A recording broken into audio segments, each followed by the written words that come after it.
Welcome back to एनजीकॉन academy students. और जो नेक्स्ट पोर्शन है हमारा वो सैटेलाइट से रिलेटेड है। अच्छा जी, सैटेलाइट्स क्या होती हैं? सैटेलाइट्स हमारे पास ऑब्जेक्ट्स होते हैं जो कि रिवॉल्व कर रहे होते हैं अराउंड अ प्लैनेट, ठीक है, और उनको अपनी जगह पे रखा हुआ किसने होता है? उस प्लैनेट की ग्रेविटेशनल फील्ड ने। सैटेलाइट की टाइप्स के बारे में अगर हम बात करें तो सैटेलाइट्स हमारे पास दो टाइप्स की होती हैं। एक हमारे पास आर्टिफिशियल सैटेलाइट्स होती हैं और दूसरी जो है वो हमारे पास नेचुरल सैटेलाइट्स होती हैं। नेचुरल सैटेलाइट्स जो हैं वो एग्जिस्ट करती हैं, उनको बनाया नहीं होता। आर्टिफिशियल सैटेलाइट्स जो हैं वो मैन मेड होती हैं। नेचुरल सैटेलाइट्स को हम दूसरे अल्फाज में मून भी कहते हैं, ठीक है। जिस तरह अर्थ के पास एक मून है, जितने बड़े स्टार्स हैं आपके पास, सॉरी प्लैनेट्स हैं, उनके पास ज्यादा मून्स हैं, तो नेचुरल सैटेलाइट्स को हम मून भी कहते हैं।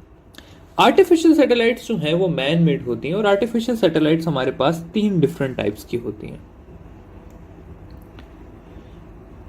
एक हमारे पास होती हैं जियो पोजिशनिंग सैटेलाइट्स, ठीक है। जिस तरह के आपके पास गूगल अर्थ हो गया। गूगल अर्थ क्या करता है? ये गूगल मैप्स, वो आपको मैप में अपनी एग्जैक्ट लोकेशन बताती है। वो किसके थ्रू बताती हैं? वो जियो पोजिशनिंग सैटेलाइट्स के थ्रू बताती हैं। दूसरी टाइप्स ऑफ होती है हमारे पास कम्युनिकेशन सैटेलाइट्स, ठीक है। कम्युनिकेशन सैटेलाइट्स का क्या काम होता है कि फॉर एग्जाम्पल आपने यहां से फोन मिलाया, सैटेलाइट वो सिग्नल रिसीव करेगी और एक और फोन पे सेंड करेगी। तो ये है मेरे पास क्या? Communication satellites. तीसरी किस्म की सैटेलाइट्स हैं वेदर सैटेलाइट्स, ठीक है। जैसा कि नाम आपको शो कर रहा है, ये सैटेलाइट्स वेदर की इंफॉर्मेशन देती हैं। तो ये है जी तीन किस्म की सैटेलाइट्स। आर्टिफिशियल हमारे पास जियो पोजिशनिंग आ जाती है, कम्युनिकेशन आ जाती है और वेदर सैटेलाइट्स आ जाती हैं। सैटेलाइट्स की अगर हम बात करें तो सैटेलाइट में जो सबसे पहली चीज आ जाती है वो आ जाती है एक सैटेलाइट की ऑर्बिटल वेलोसिटी, ठीक है। ऑर्बिटल वेलोसिटी क्या चीज है? ऑर्बिटल वेलोसिटी ये है कि अगर ये मैं अर्थ ले लूं, ठीक है, और मैं कहूं कि एक सैटेलाइट है जो यहां पर है, तो वो जो सैटेलाइट है वो सैटेलाइट अर्थ के इर्द गिर्द रिवॉल्व कर रही है, ठीक है। तो ये क्या हुआ? इसका ऑर्बिट हुआ और इस ऑर्बिट के अंदर जो इसकी वेलोसिटी होगी, यानी कि कितनी स्पीड से घूम रही है, वो कहलाती है इसकी ऑर्बिटल वेलोसिटी। तो velocity of a satellite in a orbit is called as its orbital velocity. अच्छा, अब ऑर्बिटल वेलोसिटी की जो इक्वेशन होती है स्टूडेंट्स हमारे पास, वो इक्वल होती है √gm/r, ठीक है। इसमें ये जो आपके पास g है ये ग्रेविटेशनल कांस्टेंट है, ये जो आपके पास m है ये मास ऑफ द अर्थ है, और ये जो r है ये है आपके पास डिस्टेंस फ्रॉम द अर्थ, यानी कि यहां से यहां तक का जो डिस्टेंस है ये क्या है? r है, ठीक है। अब मैं जरा रिलेशंस देख लेता हूं कि किसके साथ इसका क्या रिलेशन है। सबसे पहले देख लेते हैं हम मास ऑफ अर्थ के साथ, ठीक है। तो वेलोसिटी का और मास ऑफ द अर्थ का डायरेक्ट रिलेशन है। तो अगर मैं कहूं कि मैं मास ऑफ अर्थ को डबल कर देता हूं तो मुझे वेलोसिटी उसी ऑर्बिट पर रखने के लिए कितनी करनी पड़ेगी? 1.4 टाइम्स करनी पड़ेगी। सेकंड रिलेशन स्टूडेंट्स में देख लेता हूं यहां पे रेडियस का, कि वेलोसिटी और रेडियस फ्रॉम अर्थ का क्या रिलेशन है, ठीक है। तो इनका आपस में इनवर्स के स्क्वायर का रिलेशन है। तो अगर मैं रेडियस को इंक्रीज करूंगा तो वेलोसिटी क्या हो जाएगी? सैटेलाइट की कम हो जाएगी। तो अगर मैं आप लोगों से सवाल पूछूं कि मेरे पास दो पॉइंट्स हैं, एक ये ए पॉइंट है, दूसरा ये बी पॉइंट है। तो बी पॉइंट वाली सैटेलाइट की वेलोसिटी कम होगी या ए की? तो बी पॉइंट वाले की वेलोसिटी कम होगी, क्योंकि उसका रेडियस क्या है, फ्रॉम अर्थ ज्यादा है। ठीक है, तो ये बात आपको पता होनी चाहिए। रेडियस से रिलेटेड एक और बात आप लोगों को बताता चलूं कि अगर मैं कंसिडर करता हूं कि एक सैटेलाइट सरफेस ऑफ अर्थ पे रोटेट कर रही है, तो ये आर की वैल्यू हो जाएगी capital R, radius of earth. और जब मैं वी में ये वैल्यू डालूंगा तो वो आ जाएगा 7.9 किलोमीटर पर सेकेंड। तो अगर मैं किसी सैटेलाइट को अर्थ की सरफेस पे घुमाना चाहता हूं तो मुझे उसको कितनी वेलोसिटी देनी पड़ेगी? 7.9 किलोमीटर पर सेकेंड। और इस वेलोसिटी से वो अर्थ का एक कंप्लीट राउंड 84 मिनट्स में कर लेगी।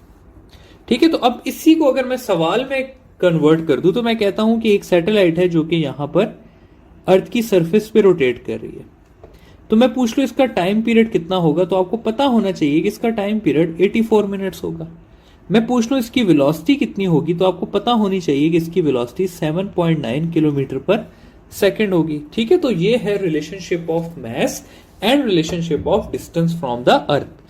इसमें जो relationship of distance from the earth है वो इंपॉर्टेंट है, क्योंकि हम सैटेलाइट की स्पीड नहीं कंट्रोल कर सकते, हम सैटेलाइट का सिर्फ डिस्टेंस कंट्रोल कर सकते हैं।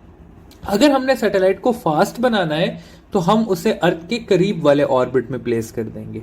अगर हमें सैटेलाइट को स्लो करना है तो हम उसे अर्थ के दूर वाले ऑर्बिट में क्या करेंगे, प्लेस कर देंगे। ठीक है, तो इस तरह से हम सैटेलाइट की ऑर्बिटल वेलोसिटी को कम या ज्यादा कर सकते हैं। ऑर्बिटल वेलोसिटी के बाद जो हमने नेक्स्ट चीज इस पे हमने गौर करना है वो है जियोस्टेशनरी ऑर्बिट्स का या जियोस्टेशनरी सैटेलाइट्स का। अच्छा, जियोस्टेशनरी ऑर्बिट या सैटेलाइट्स के बारे में मैं ये लिख सकता हूं कि satellites having time period equal to that of earth. ठीक है, तो ये है क्या, ये है हमारे पास जियोस्टेशनरी ऑर्बिट्स क्या होते हैं। अच्छा, ये आपको मैं, जिसको नहीं समझे इसको मैं समझाने की कोशिश करता हूं। देखिए स्टूडेंट्स, मैं कहता हूं कि ये है जी हमारे पास अर्थ। ठीक है, और मैं कहता हूं कि एक सैटेलाइट है वो अर्थ के काफी करीब है। अब ये सैटेलाइट लेट से चाइना ने अपने लिए बनाई थी ताकि ये अपनी कम्युनिकेशन कर सके। अब इस सैटेलाइट का टाइम पीरियड है 84 मिनट्स, यानी कि 84 मिनट्स में ये फुल अर्थ का राउंड कंप्लीट करेगी।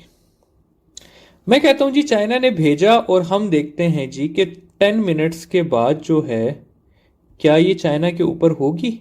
नहीं जी, ये 10 मिनट्स के बाद चाइना के ऊपर नहीं होगी। 10 मिनट्स के बाद ये इधर आ चुकी होगी। यहां पर अब ये किसी और कंट्री को जो है वो अपनी सर्विसेज प्रोवाइड कर रही होगी। तो क्या चाइना को इसका फर्क कुछ फायदा हुआ? नहीं हुआ। चाइना को तो ऐसी सैटेलाइट चाहिए जो कि कंटिन्यूसली चाइना के ऊपर रहे। ठीक है, तो यहां पर हमारे पास आ जाता है किसका कॉन्सेप्ट? जियो स्टेशनरी ऑर्बिट्स का कॉन्सेप्ट। जियो स्टेशनरी सैटेलाइट क्या होती है? जियो स्टेशनरी सैटेलाइट एक ऐसी सैटेलाइट होती है जो कि 24 आवर्स में अपनी एक कंप्लीट रोटेशन करती है।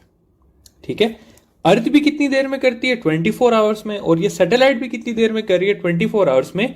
तो जो चाइना के ऊपर वाली सैटेलाइट थी वो हमेशा कहां रहेगी? वो चाइना के ऊपर ही रहेगी। ठीक है, तो जियो स्टेशनरी और ये जो हमारे पास सैटेलाइट्स हैं, इनका टाइम पीरियड कितना होता है? इनका टाइम पीरियड 24 आवर्स होता है। कॉन्सेप्ट क्या है कि ये अर्थ के टाइम पीरियड को मैच करती है। ठीक है, अच्छा, अब हमने ये पढ़ा था स्टूडेंट्स के वेलोसिटी ऑफ जो सैटेलाइट है वो है gm/r। इसमें देखिए स्टूडेंट्स, हम m को चेंज नहीं कर सकते, हम g को चेंज नहीं कर सकते। सिर्फ एक चीज जो हमारे बस में है वो है रेडियस फ्रॉम अर्थ। तो मैं क्या करता हूं कि मैं सैटेलाइट को दूर लेके जाता हूं। जितना ज्यादा दूर लेके जाऊंगा, रेडियस बढ़ाऊंगा, उतनी वेलोसिटी क्या होगी? कम होगी और उतना ज्यादा टाइम पीरियड क्या होगा, कम होगा। और एवेंचुअली वो टाइम पीरियड आ जाएगा जब सैटेलाइट 24 आवर्स में अपनी रोटेशन कंप्लीट कर रही होगी। तो मेरे पास जो हाथ में है वो क्या चीज है, रेडियस फ्रॉम अर्थ। और रेडियस कितना होना चाहिए सैटेलाइट का, सैटेलाइट का रेडियस होना चाहिए GMT² divided by 4π² whole raise to the power 1/3। और इस इक्वेशन में अगर मैं t की वैल्यू 24 आवर्स लगा दूं तो r की वैल्यू बन जाती है 4.23 इंटू 10⁻⁴ किलोमीटर्स। यानी कि अगर मैं सैटेलाइट को इतने फासले पे रखूंगा अर्थ से तो उसका टाइम पीरियड कितना हो जाएगा, 24 आवर्स हो जाएगा। ठीक है, तो ये है हमारे पास क्या, जियो स्टेशनरी ऑर्बिट्स का सारा कॉन्सेप्ट कि आप सैटेलाइट को जितना अर्थ से दूर करेंगे उसका टाइम पीरियड कम होता जाएगा। एक खास डिस्टेंस आएगा कि जब सैटेलाइट की रोटेशन का टाइम पीरियड और अर्थ की रोटेशन का टाइम पीरियड सेम हो जाएगा। उस मौके पे क्या होगा कि सैटेलाइट अर्थ के ऊपर एक फिक्स पॉइंट पे रहेगी। ठीक है, वो डिस्टेंस किसके इक्वल होता है, वो 4.23 एक्सपोनेंट 10⁻⁴ के इक्वल होता है। और अगर हम कोई और टाइम पीरियड भी बनाना चाहते हैं तो वो इस इक्वेशन से हम निकाल सकते हैं। ठीक है, तो ये हो गया हमारे पास जियो स्टेशनरी ऑर्बिट्स का। फाइनली सैटेलाइट से रिलेटेड एक और लास्ट चीज है वो भी कर लेते हैं, और वो है हमारे पास आर्टिफिशियल ग्रेविटी का कॉन्सेप्ट। अच्छा जी, आर्टिफिशियल ग्रेविटी क्या होती है? देखें जी, सैटेलाइट्स में जो आपके पास ग्रेविटी है या वो है जीरो, या मैं कहता हूं कि सैटेलाइट जो है वो वेटलेस है। ठीक है, तो अगर उसके अंदर कोई बंदा है तो वो भी क्या है, वेटलेस है। अब मैं कहता हूं जी कि यहां पर एक सैटेलाइट है। ठीक है, ये एक सैटेलाइट है जिसमें एक बंदे ने जो है वो कोई चीज फिक्स करनी है। ठीक है, अगर ये वेटलेस है तो क्या होगा कि बंदा इधर उधर उड़ता रहेगा लेकिन वो कहीं पे फिक्स नहीं कर सकेगा। तो हमें इसको आर्टिफिशियल ग्रेविटी प्रोवाइड करनी है। ठीक है, हमें इसको आर्टिफिशियल ग्रेविटी प्रोवाइड करनी है। अब आर्टिफिशियल ग्रेविटी कुछ मैंने टीचर्स को कहते हुए सुना है कि रोटेशन की वजह से आती है, क्योंकि अर्थ भी रोटेट कर रही है तो अर्थ की रोटेशन की वजह से है। तो अगर मैं सैटेलाइट को रोटेट करवाऊंगा तो उसकी वजह से ग्रेविटी बन जाएगी। देखिए स्टूडेंट्स, जो ग्रेविटी की इक्वेशन है वो है Gmm/r²। इसमें कहीं भी रोटेशन का जिक्र नहीं है। ग्रेविटी सिर्फ और सिर्फ मैसेज से बनाई जा सकती है और कोई तरीका नहीं है ग्रेविटी को बनाने का। तो हम यहां पर क्या करेंगे, हम कैसे ग्रेविटी बनाएंगे? तो एक्चुअली स्टूडेंट्स, हम ग्रेविटी नहीं बनाते, हम सेंट्रीफ्यूगल फोर्स बनाते हैं। अब ये चीज आपने समझनी है। ठीक है, मैं कहता हूं जी कि एक मेरे पास इस तरह से एक पेज पे ड्रॉ करते हैं, बल्कि मैं कहता हूं कि ये है मेरे पास सैटेलाइट की रिम। ठीक है, और इस सैटेलाइट की रिम पे मैंने क्या किया है कि मैंने इन जगहों पे सारे सिस्टम्स लगा दिए। जितने मेरे पास कंप्यूटर्स हैं, जितना सब कुछ है, वो मैंने इन जगहों पे लगा दिया। अब एक बंदा जो है वो बीच में है। जब मैं इस सैटेलाइट को घुमाऊंगा एक आपके पास राइड की तरह, एक झूले की तरह, तो इस बंदे के ऊपर सेंट्रीफ्यूगल फोर्स लगेगी बाहर की तरफ। और ये कहां पुश होगा, ये बाहर पुश होगा, और बाहर पुश होके ये इस तरह से। तो बेसिकली मैं कह के आ रहा हूं कि मैं रोटेशन की मदद से सेंट्रीफ्यूगल फोर्स दे रहा हूं, और वो सेंट्रीफ्यूगल फोर्स एक्ट कर रही है एज अ आर्टिफिशियल ग्रेविटी। ठीक है, तो ये आप लोगों ने लास्ट में याद रखना है कि अगर कभी एमसीक्यूज में आ गया कि artificial gravity is gravitational force या सेंट्रीफ्यूगल फोर्स, तो आपको पता होना चाहिए कि ये एक सेंट्रीफ्यूगल फोर्स है, ये ग्रेविटेशनल फोर्स नहीं है। ठीक है। अच्छा, अब मैं सैटेलाइट को कितनी फ्रीक्वेंसी से घुमाऊंगा कि उसकी जो सेंट्रीफ्यूगल फोर्स है वो इक्वल टू हो जाए ग्रेविटेशनल फोर्स के। ठीक है। तो उसके लिए हमारे पास एक इक्वेशन है कि F is equal to 1/2 A/r। ठीक है। और अगर मैं इस A को इक्वल टू G करना चाहता हूं तो इस इक्वेशन को मैं चेंज कर दूंगा कि F is equal to 1/2 G/r। और इसमें ये जो R है ये रेडियस ऑफ अर्थ नहीं है स्टूडेंट्स, ये रेडियस ऑफ सैटेलाइट है। ठीक है।